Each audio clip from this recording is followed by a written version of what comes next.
Құрметті Түркістан қаласының тұрғындары, азаматтары, азаматшалары, мынау үлкен сайлау науқанында сіздер бей-жай қарамайды, өздеріңіздің дұрыс таңдауларыңызды жасайды деген сенімдемін. Мен есімім Шалтанов Еркінбай Керімбайұлы, Түркістан қаласының азаматы, Түркістан облыстық мәслихаттығына, Түркістан қаласынан екінші сайлау округінен үміткермін. Сіздердің дауыстарыңыз біз үшін маңызды.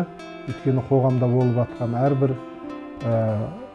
мәселелер болсын, әрбір проблемалар болсын, әрбір жағдайлар болсын, ол біздің азаматтық парызымыз. Біз осы сайлауда қарапайым халықтың бірімен біз бей-жай қарамай сайлауға барайық, сайлауда өз таңдауымызды жасайық. Мен сіздерге өз таңдауларыңызды дұрыс жасайды деген сенімдемін. Рахмет.